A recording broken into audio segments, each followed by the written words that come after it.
ओम अज्ञानतिमिरान्धस्य ज्ञानाञ्जनशलाकया चक्षुरुन्मिलितं येन तस्मै श्रीगुरवे नमः। नमो ओं विष्णुपदाय कृष्णप्रस्थाय भूतले श्रीमते राधानाथस्वामिति नामिने। नमो विष्णुपदाय कृष्णप्रस्थाय भूतले श्रीमते भक्तिवेदान्तस्वामिति नामिने। नमस्ते सरस्वते देवं गौरवाणी प्रचारिणे निर्विशेष शून्यवादी पाश्चात्यदेशतारिणे। जय श्री कृष्ण चैतन्य प्रभु नित्यानंद श्री अद्वैता गदाधरा श्रीवासदि गौरभक्तवृंद। हरे कृष्णा कृष्णा कृष्णा हरे हरे, हरे राम राम राम हरे हरे। हरे कृष्णा कृष्णा कृष्णा हरे हरे, हरे राम राम राम हरे हरे। हरे कृष्णा कृष्णा कृष्णा हरे हरे, हरे Ram Ram Ram Hare Hare.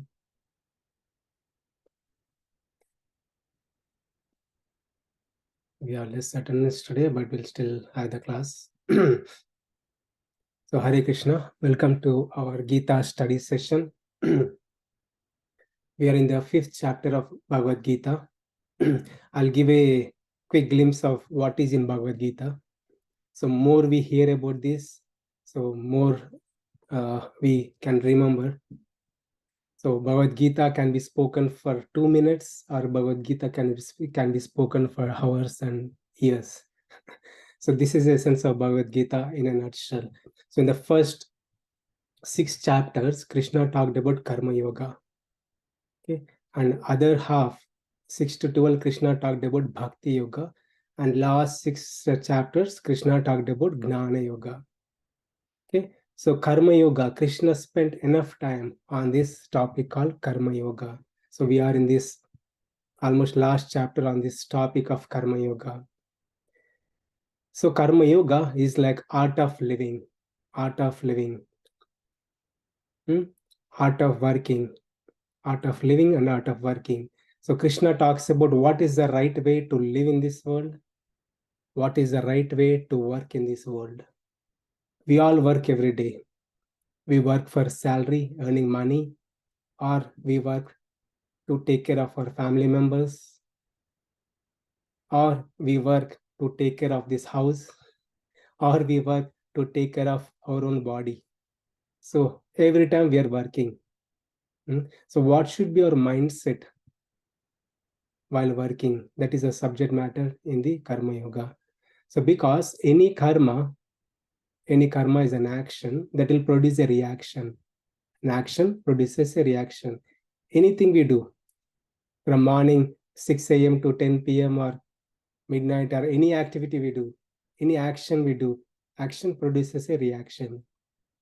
So if the same action done with proper consciousness, proper mindset as a service to the Lord, it becomes yoga. It becomes yoga, karma yoga. So what is the result of performing such work? Working as a service to the Lord, what one would attain? Purification of mind, chitta shuddhi. One would come out of this I and my zone. Ahankara and mamakara come out of I and my zone. When consciousness becomes pure, when mind becomes pure, one is devoid of negativity, negative emotions, lust, greed, anger, jealous, everything will naturally go away when one works with a proper consciousness. One would happily drive in this path of Bhakti Yoga. So in the Bhakti Yoga chapters, Krishna talked about himself. So for one to connect to the Lord, meditate on the Lord, one has to gain knowledge about the Lord, who Lord is, what is the greatness of the Lord. If a person gains knowledge about the Lord, he can connect to the Lord so easily. Just like if I want to love my father, I need to know all the glories and greatness of my father. The more I hear about my father's glories and greatness, the more attraction I have or I develop towards my father. The same thing. So Krishna talked about himself and how to develop that bhakti, what is the right way to connect to Lord, is spoken in the Bhakti Yoga chapters. And towards the end, Krishna elaborates from 12 to 18. Krishna elaborates, give additional details about soul, super soul, prakriti, material nature, how this prakriti, which consists of mode of goodness, passion, ignorance, the prakriti influence on us, how we are pulled left and right by this prakriti every day. Hmm? What should be our food habits? Food habits. Krishna also talked about food habits. What should be our food habits? How can we in the mode of goodness? Who believes in scriptures? Who doesn't believe in scriptures? What is the goal of a person who believes in God, doesn't believe in God? Everything Krishna goes in detail in all the last chapters. And towards the end, Krishna concludes with this statement that Sarva dharma parityajya mamekam sharanam raja. So this is for a person. One may think, Krishna, with my own strength will I attain you? How about my past life, karma and everything? So Krishna says, don't worry, ma suchaha, I'll take care of it. You just surrender unto me. I'll make your, I'll make a clean slate, clean slate. You are good to go to spiritual world directly. So, Saradhanman Parityaja Mamekam Sharan. That is the conclusion of Bhagavad Gita. That is in a nutshell. So, this chapter is titled Karma Sannyasa Yoga. Okay, so this chapter also starts with a question, inquiry from Arjuna. Arjuna, after hearing two chapters, third and fourth, that Arjuna has to work like a karma yogi. Krishna spoke about the importance of karma yoga in third chapter. And fourth chapter, Krishna talked about gnana in karma yoga. Gnana means the mindset one should have, the knowledge one should have. Otherwise, it is our actions are just actions. It's not our karmas are just karmas. Those are not karma yoga. Okay? So what should be our mindset? What is the knowledge one should cultivate? What should be the knowledge by which one should act? So that's been described in the fourth chapter. So after hearing third and fourth chapter, Arjuna asked this question again, because Arjuna thoroughly understood that Krishna is not going to leave Arjuna. Arjuna wants to run away from the battlefield and Krishna doesn't want to leave him. And Arjuna understood clearly, he's making him sit and do the job. So Arjuna understood clearly, so he has to take this path of karma yoga. But he still asks this question. Question is, Krishna, tell me which one is better, renunciation or working with detachment, a karma yoga or a jnana yoga? Which one is better? So it is asking the question about, not about himself, but it is also about people in general, for general public. What is more beneficial for people in general? Krishna says both paths are really good. The renunciation or working in the spirit of renunciation, both are good. But for you, karma yoga is better because both gives the same result. If you go one way or the other way, you have a smaller way, shorter way, 1 hour journey or 120 hours journey. If you are going through the same destination, why would anyone choose the longer route? But still people choose a longer route. That's a different thing. Krishna says for you, shorter route is better to karma yoga. Krishna says you do a karma yogi, na dveshti na kankshati. If a person works without attachment to the results and without hating the results, such a person is called a sannyasi, nitya sannyasi. He's a renunciate. So Krishna is equating karma yoga to karma sannyasa, equating karma yoga to karma sannyasa. Krishna is saying you are still considered a renunciate. That means we can have family, we can have children, we can do all kind of things with proper mindset. We are still called a sannyasi, a renunciate. So that's up to 6 and 7 onwards. Krishna gives additional details. That is about yoga yukta. So how should one perform a karma yoga, right? So one should do as a service to the Lord, connecting to the Supreme Lord as a service to the Lord. mind fixed upon the Supreme Lord, such a person is never entangled. He's doing action, his actions are not producing any new reactions. That means he's nullifying the karma. If he's nullifying the karma, that means there is no rebirth for him. There is no rebirth for him in those set of karmas he's doing. And even though he's performing, Krishna is making a very interesting point that such a person is still called a non-doer. That means I'm going to office, I'm being with family and doing all kinds of things. Krishna is saying you do nothing. It's considered not doing it all.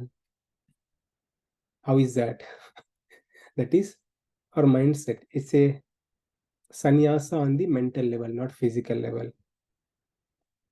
If a person works with proper mindset, such a person is considered a non-doer. His action does not produce new reaction. And Krishna further says, such a person acts with detachment for the pleasure of the Lord. And why he works in this world? What is the purpose of his living? Just for purification. It's a very, very important point.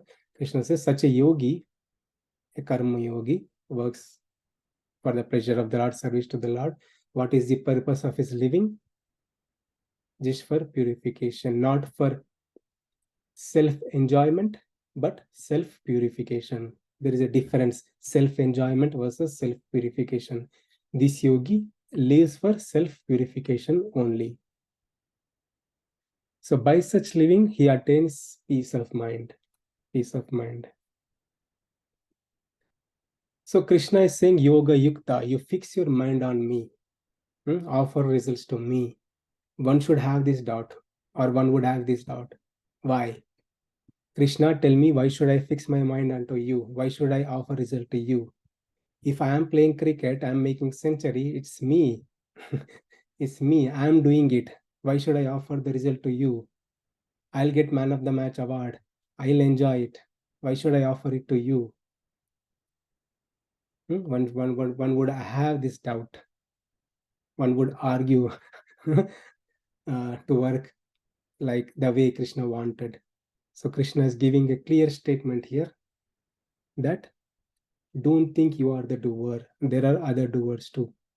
There are other doers too. Okay. Other doers are Prakriti and Paramatma. There is a role for Prakriti to play. There is a role for Paramatma to play. So soul, Atma is pure. Atma cannot function by itself, but Atma, when in connection with the body, soul in connection with the body, gets a body. Soul looks at the thing through senses and desires. I want this. I want to do this. I wish I could be like this. I wish I have this. So soul develops desires every minute, almost all the time. So by such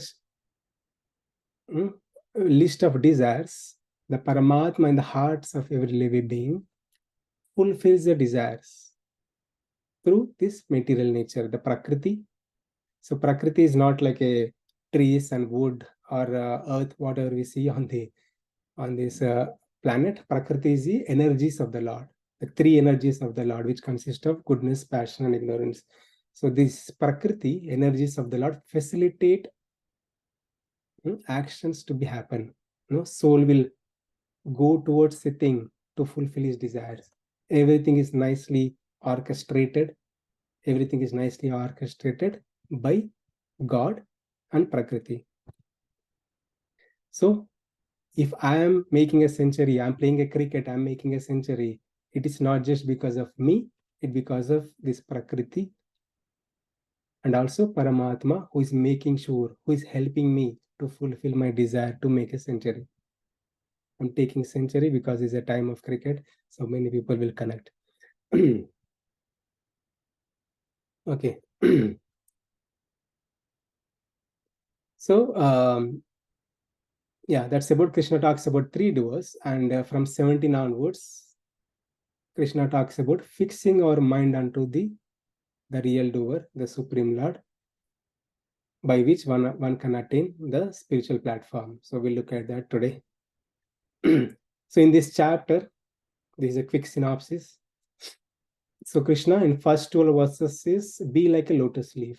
You remain in this world, you remain in this world, do all kinds of activities as a service to the Lord, offer the result to the Lord, and you can remain detached. You are not affected by any karmic reactions. Live like a lotus leaf. Live like a lotus leaf. So don't think you are the only doer. There are other doers too. There are three doers. When you gain the knowledge about three doers, when you work with the proper mindset, there are other doers too. Not to take credit for yourself. So what will happen? One develops equal vision. Equal vision. Sama darshana buddhi. Sama darshana buddhi. Okay, that is the subject matter today. We'll see. So I'll request someone to recite this shloka. ज्ञानेन तु तद् अज्ञानं येषां नासितं आत्मनः तेषाम् आदित्यवज् ज्ञानं प्रकाशयति तत्परम्. When, however, one is enlightened with the knowledge by which nescience is destroyed, then his knowledge reveals everything as the sun lightens up everything in the daytime. Thank you, Prabhu. Krishna gave the knowledge. Krishna gave the knowledge about three doers. That the soul, the role of soul, the role of Prakriti, and role of Paramatma. And Krishna is saying, once you attain that knowledge, the knowledge about Atma or the knowledge about Paramatma, when you gain the knowledge, right? So by that knowledge, your ignorance is destroyed. So what is that ignorance about? Most of the time we are in bodily consciousness. Most of the time we are not soul consciousness. We are a soul residing in this body, but we think we are this body. We are in a big illusion. Big illusion. All our activities are bodily activities. So Krishna is saying, understand the other doers and gain the knowledge about other doers, and gain the knowledge that you are not this body, you are Atma, and you also have Paramatma who is supporting you along with you. With that knowledge, your ignorance is destroyed. You'll have a clear understanding in your life. Krishna says that the ignorance destroyed means one would come out of this ahankara, and more importantly, one would come out of this false ego and illusion, big illusion that we are in this body. Okay, so Krishna is giving an example here. The example, Krishna is comparing this knowledge, the knowledge of soul, or the knowledge of super soul, or the knowledge of Bhagavad Gita. Krishna is giving this knowledge is compared to a sunlight. So when there is a sunlight dissipates the darkness. It wipes out the darkness. So now I can see outside, it's all darkness. When would I see the things clearly? When there is a sunlight. So to get that sunlight, I need to wait until tomorrow morning. Only then I can see the things outside clearly. But Krishna is saying the spiritual knowledge is like a sunlight. It's a sunlight which dissipates the darkness, clears the darkness, clears the confusion about our body, about our real identity, about our body, about a real identity, which gives a clear understanding. I'm a part and parcel of the Lord. I'm a servant of the Lord. And Krishna also gave this knowledge, comparing this knowledge to be a fire. This fire burns away the wood. Krishna also compared this knowledge in previous chapters, this knowledge compared to be a boat.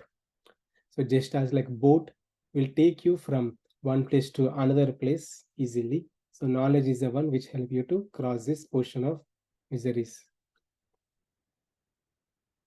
So knowledge is wealth. So in my college days, I watched a movie once upon a time, long back ago. So that movie is about, there was a homeless person. So that homeless person, he doesn't have any family members or nothing to eat, or he doesn't work basically. He doesn't work, but he has good food to eat. He eats 3 times a day, okay, or 4 times a day. So he eats a breakfast, lunch, dinner. He was nicely gaining weight. So that person, other person goes and asks this person, how is that you are nicely enjoying your life, eating nice, delicious food every day? You seem to be gaining weight every day. So what's your secret? Then that person says, um, so he shows a list. He shows a paper that this time 9 a.m. at this location in this temple will get this prasadam, this pulihora prasadam. At this time at this temple you'll get this prasadam. He maintains a big list, nice list of all the places where he get food, and he can live and eat happily. And he finally says, knowledge is wealth. If you have the knowledge, you can live anywhere. So that's what Krishna is saying. If you have the knowledge about Bhagavad Gita, or knowledge about the soul, or knowledge about the God, one's conception about life will get cleared. Once get clear, one would get clear understanding what is my purpose of my life, why am I living. Yeah. Okay. So life lesson. When one's ignorance is removed by knowledge about the living entity, material nature, and the Supreme Lord, one would take shelter of the Lord and attain liberation. So when we know there is a Supreme Being other than us, that Supreme Lord, one would take shelter of the Supreme Lord, considering him the only source to attain liberation. So another life lesson, we cannot drive out darkness. We cannot drive out darkness, but we can turn on the light. The choice is still ours to turn on the light of Bhagavad Gita, light of spiritual knowledge, light of spiritual practice that will clear our darkness. The biggest darkness we are in is we are going through this repeated cycle of birth and death. So that we can break only by the light of Bhagavad Gita. That's why Bhagavad Gita is called Moksha Shastra.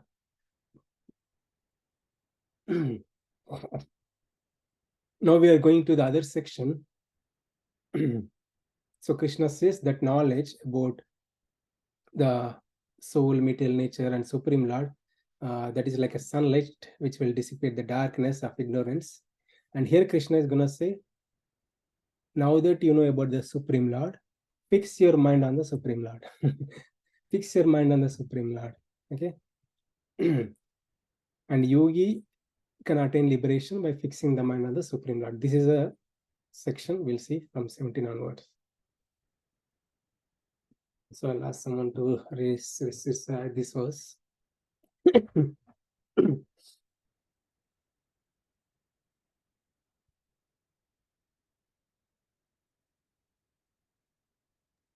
Tad buddhas, tad atmanas, tad nishtas, tad parayana gachanti apunar avrittim dhyana nirdhuta kalmashaha. Yeah, translation. When one's intelligence, mind, faith, and refugee are all fixed in the Supreme, then one becomes fully cleansed of misgivings through complete knowledge and thus proceeds straight on the path of liberation. Thank you, Sandeep ji. Okay. So in this verse, Krishna is talking about 4 facilities, 4 faculties. 4 things are very much required to attain success in anything in this world. Okay, that is buddhi. Buddhi means here refers to its mind. Tadatmana, its intelligence. Nishtha, here's faith, and parayana, refugee. 4 things are required. 4 things are essential to attain perfection. So in this verse, Krishna is directly stating. So we'll look at the message what Krishna is giving to Arjuna, and we'll analyze little detail. Okay, so the message to Arjuna is, Arjuna, now that you know about the Supreme Lord, fix your mind on the Supreme Lord with these 4 things. That is with your mind, with your faith, with your intelligence, with your mind, with total faith, and take complete refuge unto the Supreme Lord. So Krishna says, your by such activity, when you focus on the Supreme Lord, by mind, intelligence, faith, and refuge, all your misgivings, all your negativity will be cleared, and you can straightly go drive happily in the path of liberation. That is a message to Arjuna. So again, so these 4 things are required to be successful in this world. Any action we do, right? If I'm playing a tennis, okay, if I'm playing a tennis, so let's analyze this thing. Okay, if I'm a tennis player, if I want to be a successful tennis player, these 4 things are essential. Okay, I need to have good knowledge, gnana, about the tennis, how to play, and intelligence. I'm using the mind there, and intelligence. I learn the skill when to do, when not to do. So it's not like I can hit just like that. There are certain ways I need to do backhand or forehand, right? A backhand shot or forehand shot. Certain times I need to pick a shot to smash it or not to smash it. If I smash all the balls, then of course I lose the game. Right? Intelligence is required there. So mind, there is a difference between mind and intelligence. Mind and intelligence. Mind is like a storage database. Mind is like a database. So mind looks at the thing, analyzes, and stores it. Database is just a storage of files, right? The same thing. Mind also storage of impressions. And mind also does one more function, that is generates thoughts. All kinds of thoughts. When I look at this laptop, I'll get a thought, okay, this is my laptop. This is a black laptop or blue laptop or whatever. Mind gives the thoughts. It is said that science says that there are in a day, a person, a healthy human being will get a 60,000 thoughts. 60,000 thoughts. So many thoughts in a day. Too many thoughts.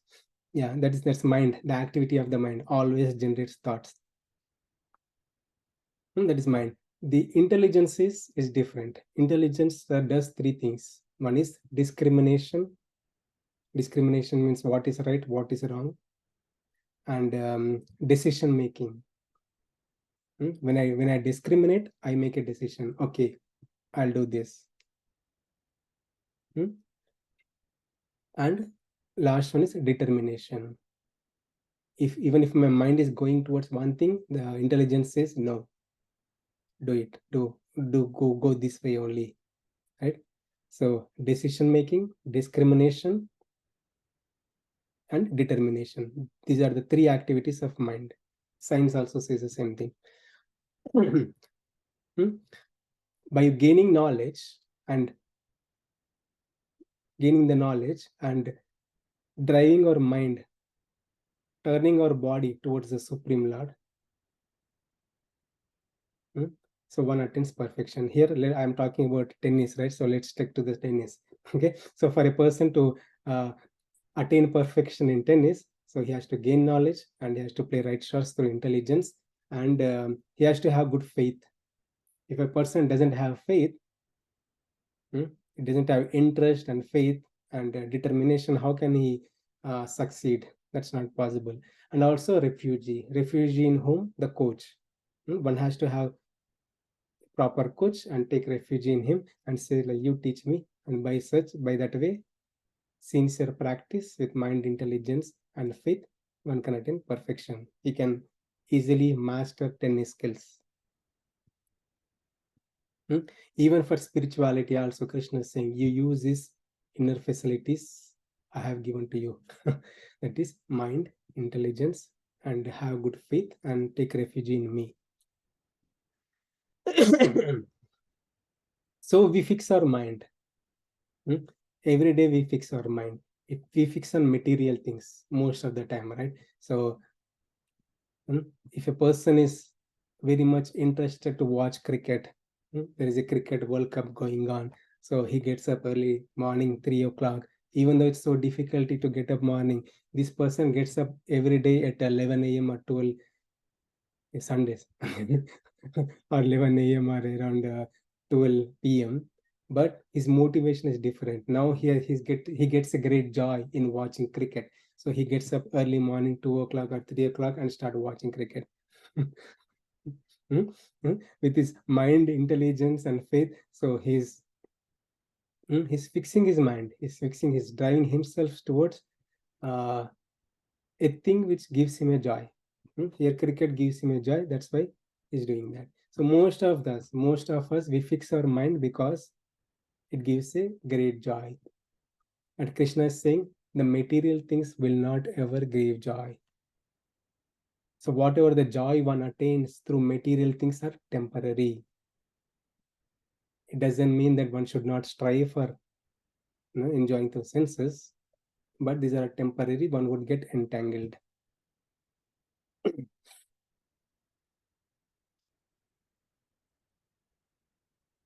So insight, with knowledge that Krishna is a supreme reality, becoming fixed in the supreme by intelligence, mind, faith, and refugee. What is the result? One would be fully cleansed. All the impurities are cleansed. So we have been carrying our impurities from life after lifetime, many lifetimes. So much pile of karma, so much pile of impurities. Everything will be vanquished when we fix the mind on Supreme Lord, something spiritual, not something material.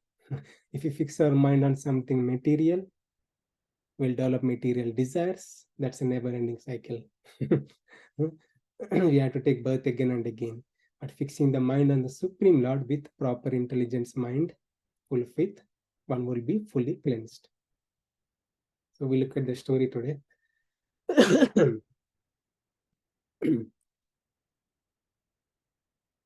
In Rama Raksha Stotra, it is very nicely glorified about the Supreme Lord. I'll recite this verse. Sri Ramachandra Charano Manasa Smarami. Sri Ramachandra Charano Vachasa Grunami. Sri Ramachandra Charano Shirasa Namami. Sri Ramachandra Charano Sharanam Prapadhe. So the meaning is, O Lord Ramachandra, Manasa Smarami. Charano means feet, lotus feet. Manas Charano means lotus feet. So, O Lord Ramachandra, I meditate on your lotus feet. Manasa Smarami. I meditate on your lotus feet. Charano Vachasa Gunami. Vachasa means speech. With my speech, I talk about the glories of your lotus feet. I talk about the glories of your lotus feet. I sing the songs about you. I do Nama Sankirtana about you. So these are all same. So Sri Ramachandra Sharano Shirasa Namami. Shirasa means head. With my head, I offer my obeisances at your lotus feet. Shirasa Namami. Sri Ramachandra Charano Sharanam Prapadhe. I take shelter at your lotus feet. I take shelter at your lotus feet. So this kind of connects with our verse today in Bhagavad Gita. Krishna said, using your mind, intelligence, faith, and refugee, you connect your mind unto me.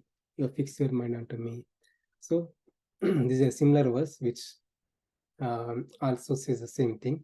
With mind, manasa smarami, with intelligence, with the intelligence ability, we glorify the Supreme Lord, and we have full faith at the Supreme Lord. And also refugee. Refugee means surrender. We surrender to the Supreme Lord. Prapatti. Prapatti. Prapatti means like I have no other way to get out of this material world. You are my only way. You are my only means. I cannot sit and activate my chakras in my body. That's hard for me. That is not that is practically impossible for me in this age of Kali. I cannot even focus on my mind. How can I focus to activate my chakras? So I cannot even do that. I cannot even fix my mind onto you properly. Krishna, you are demanding to fix Manmana Bhavamad Bhakto in the Bhagavad Gita, in the Bhakti Yoga chapters. I cannot even do that. I take shelter out at your lotus feet. You save me. I have no other hope. That is the conclusion of Bhagavad Gita. Okay, so we'll see the story, a nice story from Vibhishana Sharanagati. This is a beautiful story. We all know Ramayana. So Chris is not here, so I don't need to explain the complete Ramayana background. So I'll cut short details and go straight into the topic. So we all know Rama. He went to the forest. Mother Sita was kidnapped by Ravana. So that time, after Surpanaka incident, and various things happened. So after that, Vibhishana one day, after this, what's it, Hanuman went to Lanka. He burned the Lanka. He goes back. So after that, there was some discussions happening. So that time, so Vibhishana tried to give good advice. Vibhishana goes to Ravana. He tries to give good advice to Ravana. Ravana is the embodiment of all bad qualities. He doesn't listen to anyone. He's very proud of himself. And he criticizes people. He insulted Supreme Lord also. His embodiment all sinful reactions. His embodiment of all sinful personalities. So Vibhishana tried to give him advice, good advice, but this Ravana is not ready to listen. Ravana just kicked him out. You go out from here. If you're talking so much glories about that person, why are you staying here? You go away from here. He rejected his own brother Ravana. So Vibhishana at that time, he had no other hope where to go. He just walked out. He left his family members, his wife, children, everything. All he knows is only Lord Ram. All he knows, throughout his life, he was meditating on the Lord. So he was told by Brahma that Lord Rama is going to come. One day Lord Rama is going to come. You can have association with Rama. So ever since he heard from Brahma, so he was fixing his mind on Lord Rama. He was meditating on Lord Rama throughout his life. So now he got the opportunity. He got the opportunity to meet his object of meditation. His object of meditation was Lord Rama. So he left everything, he ran. He ran to Lord Rama. So he crossed the ocean and he was standing there. And at that time, whereas Vanaras, the monkey soldiers, they looked at this person, Vibhishana, and they questioned him, who are you? Why are you here? So that time, Vibhishana introduces himself. I am the brother of Ravana. I came from Lanka. So my brother rejected me. I have no other hope. I want to take shelter of Lord Rama. So very nice incident here. So that time, all the monkeys go to Sugriva, and Sugriva also comes back, and he also hears. And that time, Sugriva goes to Rama. Sugriva goes to Rama and says, so there is one person came here. So he says he's the brother of Ravana. That means he's also appear to be a demonic person. So maybe he's spying something. Maybe he has a plan to destroy our people, our Vanaras, our soldiers. And he's saying that he needs to take shelter of us, of you, Rama. So I think, so he says that. After that, Lord Rama questions, okay, so what should we do? Lord Rama asks Sugriva, okay, now this is an incident. What should we do? How do we solve this problem? If you think this is a problem, what to do? Then Sugriva says, we should not, don't accept him. He's coming from an enemy party, don't accept him. He may be a problem to you and also to our soldiers here. So that time, Lord Rama says, I took a vow. I took a vow that whoever comes and takes shelter of me, I'll accept him. It is Vibhishana now, I'll accept him. Even if Ravana took my wife, if Ravana comes to me and says, I am surrendering unto you, Rama, I'll forgive him. I'll make king of Ayodhya. I'll make Ravana king of Ayodhya. So such is the mercy of Sri Rama. So later Lord Rama coronated Vibhishana, and later we know Vibhishana became king. So the essence here is Vibhishana, with mind he accepted Supreme Lord. All his thoughts were about the Supreme Lord. With intelligence he totally accepted Supreme Lord, and he had full faith about the supremacy of the Supreme Lord. He knew very well that Lord Rama, he came in the human form, he is a Supreme Lord. He had full faith. He also had faith that only Rama can save him. And the last one, refugee, surrender. So Vibhishana took Sharanagati. So when Vibhishana went and said his proposal, Rama, I have no other shelter. I rejected my family members. You are my only shelter. Your lotus feet are my only shelter. You accept me or reject me, it is up to you. It is up to you. Such a beautiful verse from Ramayana. So that is about refugee, Sharanagati. Sharanagati means taking complete shelter of the Lord, clinging onto the Lord. That Lord is the only person who can help us deliver from this material world. Okay. So we'll move on to the third verse. So before that, in our scriptures, there is a beautiful prayer. So if you go to any Hindi temple or any places, before they do any puja, they recite this verse. Om apavitra pavitro va sarvavasam gathopiva yah smarate pundarikaksham sa bahya bhayantra suchihi. Om, if one is apavitra, impure, or pavitra, pure, or even all of other conditions, he who remembers Pundarikaksha. Pundarikaksha means lotus eyes, the Lord with lotus eyes, the Lord Vishnu, or Lord Rama, or Lord Krishna. Basically, all the Vishnu avatars, Vishnu incarnations. If a person remembers the Supreme Lord before any activity, he becomes purified outwardly and inwardly.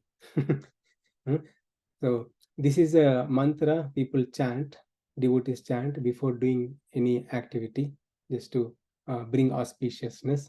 So this is a mantra. It clearly says if a person remembers the Supreme Lord, he is purified, his mind is purified, his consciousness is purified. Every day his consciousness is purified. He's getting cleansed. He's getting cleansed outwardly, bodily level, purity in the body. When there's a purity in the eating habits, eating or living habits, there is a purity in our habits, and that is outwardly. Outwardly means that is the thing. Purity in our existence, purity in our lifestyle, purity in our talking to the people, purity in our dealing with others, purity in eating habits, food, what kind of food we eat, healthy food, all those things. So one would attain purity in mind, the purity in body, and that is external, outwardly, and one would attain purity in the mind level, inwardly, mind intelligence level.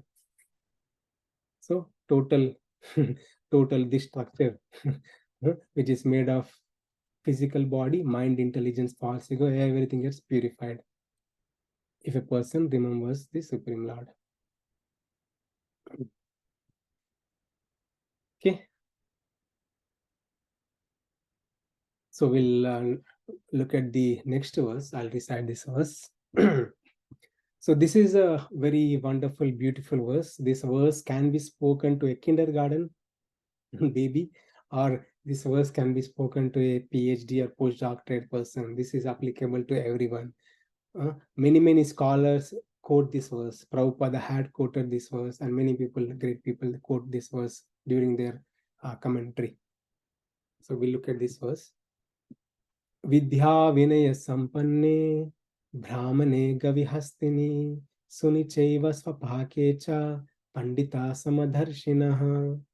Translation: the humble sages, by virtue of true knowledge, see with equal vision a learned and a gentle Brahmana, a cow, an elephant, a dog, and a dog eater. So, the message to Arjuna, we'll see after that what is the message to us. So, message to Arjuna is, Arjuna, when you fix your mind onto the Supreme Lord, with mind, intelligence, taking full refuge, surrendering unto the Supreme Lord, what is the result?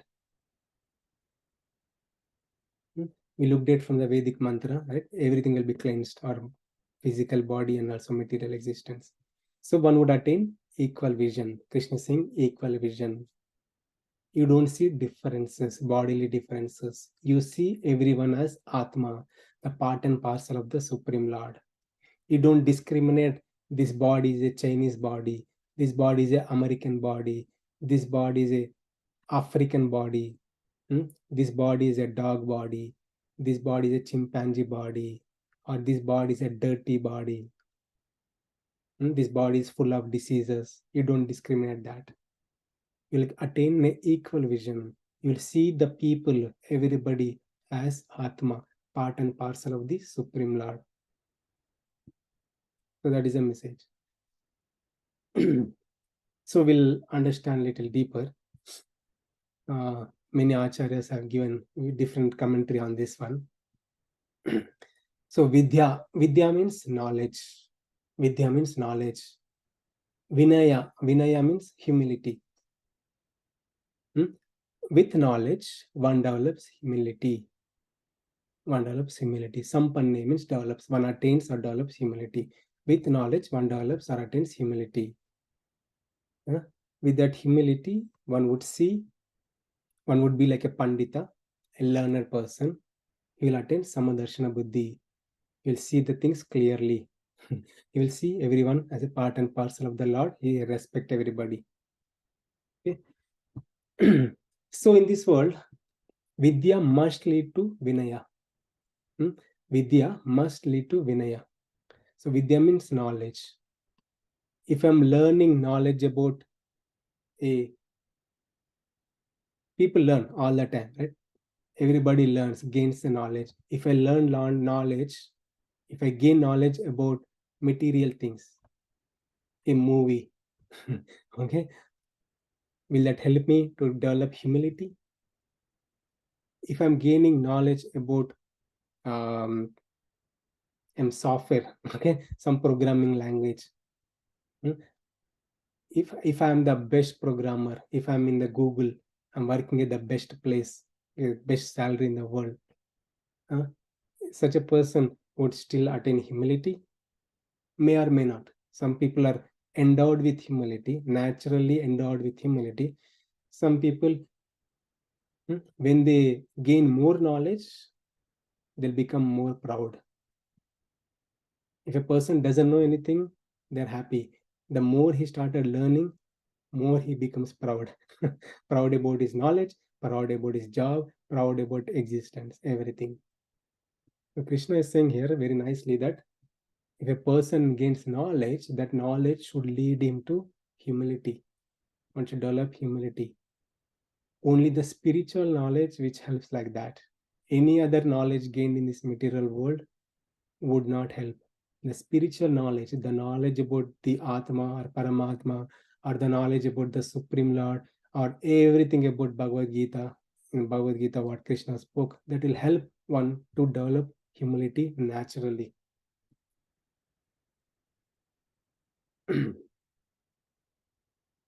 So what Krishna is saying, you fix your mind on me. So what happens when a person fixes a mind on the Supreme Lord? His mind is purified, his consciousness is purified, his heart is softening. We have the hard heart, hard heart. We discriminate people, we hate people, all negativity in our mind. Our heart is so hard. In Bhagavatam, it is said that our heart is so strong because of these impurities, so hard. So by the practice of bhakti yoga, devotion to the service, fixing mind on the Supreme Lord, heart softens. One develops love and compassion. Love and compassion naturally, without any extra effort. It is said in Srimad Bhagavatam, if a person is devoted to the Lord, by practicing the process of devotional service, all the godly qualities one would develop. One would develop all the godlike, godly qualities. He becomes a godly person. All the tolerance, humility, all the good qualities everybody wanted, those will naturally will come without any extra endeavor. Okay, so those are additional details, and we'll go a little deeper by different acharyas I have given about this verse. So we'll see one by one. Okay, about this Brahmana Gavi Hastani. Brahmana means a learned person. You can see in this picture a learned person. Gavi means this cow. Gavi. Hastini means this elephant. Sunicheva. Suni means this is a dog. Swapakecha means dog eater. So this person is Chandala, is a dog eater. Dog eater. Pandita Shamadarshanaha. A learned person, he doesn't see any differences. He doesn't see any bodily differences. Is a small body or big body. Or is a good body. Cow is good, right? Brahmana is a very nice person, a learned person, a Vaishnava, a good person. A cow is a good being. We can go and hug the cow. We can't go and hug the tiger. Tiger will hug us back, but but we can hug that cow because this cow is in a mode of goodness. Okay, with Brahmana, a person is a mode of goodness, and cow is also in the mode of goodness. So there are three things, right? Mode of goodness, passion, ignorance. The animals or human beings also falls into this category. Cow falls into the mode of goodness because it's sattvic in nature. So cow is sattvic in nature. We can feed cow. Cow is so loving. It's sattvic in nature. By nature, it is sattvic. And we need to look at what kind of food it eats. It eats grass only, nothing else. Food has impact on our consciousness. Because it eats sattvic food, his cow's nature is sattvic. But look at the tiger. Tiger eats meat. It's a rajasic and tamasic food. It eats rajasic and tamasic food. Its nature is also rajasic and tamasic. It's an aggressive being. Tiger is an aggressive being. We can't feed tiger. If we feed tiger, we'll become tiger's meal. Tiger will eat us back and we'll become his meal. Nice it. We think like, okay, I'm giving a tasty food to tiger. Tiger thinks, okay, you are my tasty meal. So we can't deal with tiger. Tiger is naturally an aggressive being. So that's why these two categories, Brahmana, is saintly people, and cow, these fall into the mode of goodness. Okay, good people. Okay, and there are other two categories which are in the mode of passion. Asti and a dog. Dog is little aggressive in nature. And this elephant is also quite aggressive in nature. Okay, these are in the mode of passion. And the Chandala is like a dog eater. It's not like he eats dogs. Okay, but he's compared to lowest of all species. That is the meaning here. It's not like people eat dogs. So it's compared to that lowest of all human being is the people who eats dogs. Okay, that's the worst of everything. If a person is eating dog, he's considered the lowest of mankind. So Krishna is saying even such a lowest of mankind, a pandita, a learned person who is fixing his own mind unto the Supreme Lord, he attained purification of mind, purification of consciousness. He does not see differences in the category of mode of goodness, passion, ignorance. he treats everybody equally. He treats everybody equally. He sees everybody equally. So those are the additional details. So what is humility from Bhagavad Gita perspective? Everybody wants to be humble. Everybody wants to be humble. So if a cricket player, he attained the man of match, out of his humility, he says like, I'm dedicating this award to some such and so person. So people say like, oh, what a humble person, he's a yogi. Right? Or so people, out of some people naturally they are humble, or some people they pretend to be humble. They pretend to be humble even though they are not humble, but they want this popularity. Oh, everybody should appreciate him. Oh, such he is an humble person. So they pretend to be humble. We don't know the category. We don't know what his internal mindset, why he is humble. So humility is like a pridelessness, pridelessness, treating everybody equally. So from Bhagavad Gita perspective, if you see from the Bhagavad Gita perspective, it gives a clear definition, or Acharyas like Srila Prabhupada have a clear definition. Humility is pridelessness. The pridelessness will come when one knows his real position. Jivera Swarupa Nitya Krishna Das. That is when a person knows his real identity, that I am not this body, I am soul, I am a servant of the Lord. If a person knows this clearly, I am a servant of the Lord, he will be naturally humble. Naturally humble, doesn't need to pretend, or doesn't need to do something which out of previous karmas. So some people are humble, by naturally they're humble, but that wouldn't last longer. Okay, he may be humble today. A cricketer may offer his award to a man of the match award to a person, different person. He can do that. Maybe in next match he may offer to different person, or he may not offer at all.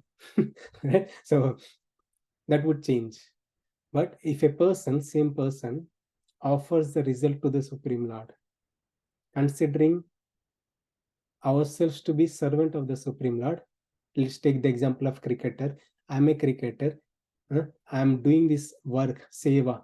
I'm doing this cricket as a service to the Supreme Lord. If I attain anything, the result, if I attain any result, I offer to the Supreme Lord only. So when a person develops that motive in his life, that he's a part and parcel of the Lord, he's a servant of the Lord, he will be naturally humble. He doesn't see any differences. Even he see people also. If a person seeing different types of people also, he sees everybody is a servant of the Lord, part and parcel of the Lord. He tries to serve the Lord. So how to cultivate that humility? Yes, that is accepting the supremacy of the Lord. One's pride will automatically go away. This is important point. One doesn't need to work hard towards pridelessness. The pridelessness will naturally come. All we need to do, accept the supremacy of the Lord. Oh my dear Lord, you are my master, I am your servant. That's it. Hanuman had, I'll quickly finish. So Hanuman, we all know he had done many things. So he left the ocean, big ocean, and he lifted the mountain and brought Sanjeevani to save Lakshmana. Everybody was appreciating Hanuman. You are so great. It's your own strength. You have this so much strength. Because of your strength only, you are able to do. So that time Hanuman showed his humility, pridelessness, that he says, it is because of my Ram. It is because of my Lord Ram. I'm able to do this. Otherwise, I cannot do anything. I cannot do anything. So Hanuman was naturally prideless. And Srila Prabhupada also. Srila Prabhupada is a founder Acharya of ISKCON. He came to United States and he established many temples and he achieved so many things. So many people used to glorify Prabhupada. Oh, you are this, you are that. You achieved so many things. Prabhupada attributes that to the Supreme Lord. he attributes to his spiritual master, Bhaktisiddhanta Saraswati Thakur, and he also attributes to the Supreme Lord. It is because of the mercy only. It is because of their mercy only I'm able to do this. He's naturally prideless. Our ahankar is naturally gone. So in the Chinese word, there is a nice proverb here. Be like the bamboo, the higher you grow, the deeper you bow. The bamboo stick, the higher it goes, it bends a lot. No? The deeper it bends. So in our consciousness also, the more we gain spiritual knowledge, the more we develop devotional service, one would naturally be humble, prideless. It will naturally happen. We may be standing straight in the beginning when we look at the God. This is a takeaway message. Sometimes we go to the God, look at the God, we stand. So it is said in our scriptures that when we look at the God, the first thing we have to do is offer this way, Dandavat Pranam, right? Offer obeisances. There is a significance to it, why we do this. Okay, so that is like with our body, I'm offering to the Lord. I'm offering my own body to the Lord. I'm yours. Aham asmi. Aham asmi. I'm yours, my Lord. So one may offer the body, but in the mind, one might be thinking, why am I here? Why am I in the temple? I should be nicely in some place enjoying watching TV. Right? So this Dandavat Pranam, the significance is one should also offer his mind. My mind is also for you. I am yours, this body is for you, my mind is also for you. And intelligence also, one would think, mind is running away. With intelligence, one would fix his mind onto the floor.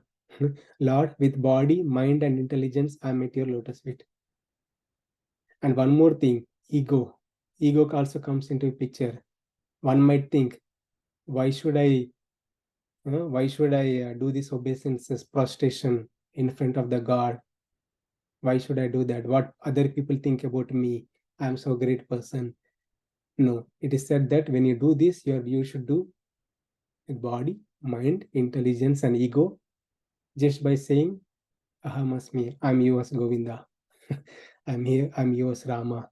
So Rama says, right? Whoever comes to Rama and says, I am yours, Sri Rama, Aham asmi, Sri Rama. And Rama says, I'll take care of him. He will come to me. Spiritual word. There is no doubt in it.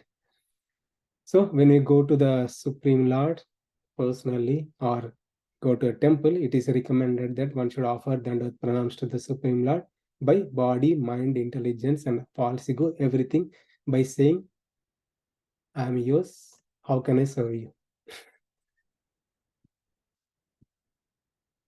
So true knowledge is knowing the difference between matter and spirit, as well as knowing the super soul.